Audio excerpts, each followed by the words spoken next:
और यहाँ पे देखिए तो कंसोलिडेटेड आय जो है फ्लैटिश ग्रोथ आया है, लेकिन इंटरनल्स थोड़े अच्छे लग रहे हैं और एक स्पाइक आ रहा है स्टॉक में। केपीआईटी की स्टॉक को जो है डायरेक्टर साहब स्क्रीन पे लाएं। यहाँ पे देखिए नतीजे आए हैं और नेट लग रहा है कि नतीजे में इंटरनल्स में अच्छी इंप्रूवमेंट देखने मिली है। गाइडेंस पे भी जो हमारी नज़र रहेगी।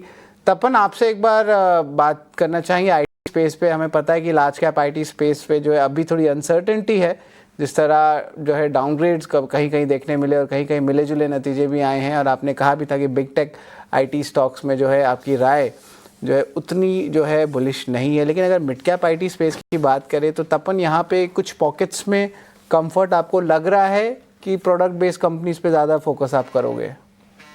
देखिए सर जी, जिस तरह के आईटी के रिजल्ट्स आए, खास करके कोफोर्ज देख लो, परसिस्टेंट, एम्फेसिस और इवन केपीआईटी के जो आप नो फ्लैश कर रहे हो, तो रिजल्ट इतने भी बुरे नहीं है। लेकिन प्रॉब्लम वही हो रहा है कि वो वैल्यूएशन, अगर आप, मुझे यहाँ एक तकलीफ आ रही है कि यहाँ वैल्यूएशन का प्रॉब्लम आ रहा है, क्योंकि ये सब 60 के 50 के पीस पे चल रहे हैं, जबकि लार्ज कैप पे वो 24-25 के पीस पे चल रहे हैं। तो यहाँ हमें वो देखना पड़ेगा क्या यहाँ भी डी रेटिंग आता है, क्योंकि जिस तरह से टीसीएस के मैनेजमेंट की कमेंट है कि वो वर्कफोर्स कम करे, तो वो उसका impact across the IT sector आता है।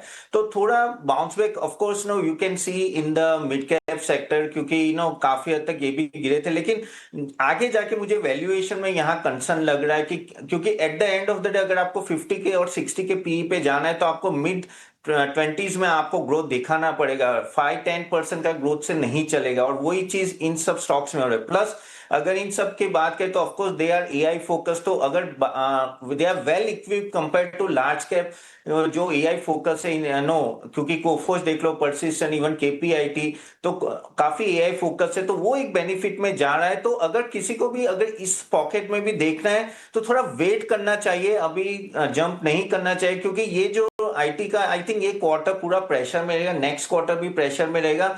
Of course mid cap IT is much more safer than large cap, लेकिन वही है कि अगर डी रेटिंग चालू हो गई at a P level, at a valuation level, तो फिर क्या होगा, रिजल्ट अच्छे आएंगे तो भी उसमें स्टॉक प्राइस में मूवमेंट आपको दिखेगी ना, और मुझे वही डर लग रहा है। So I think someone should wait, और बाद में आप डिसीजन ले सकते हो, क्योंकि आई थिंक एक क्वार्टर देखना चाहिए। वेट एंड वॉच की जो है सलाह यहाँ पे देखने मिल रही है। और मिड कैप आईटी स्पेस में कुछ कुछ एरियाज पे कंफर्ट ज़रूर है, लेकिन वैल्यूएशन कंफर्ट है कि नहीं वो तो एक बहुत बड़ा सवाल है।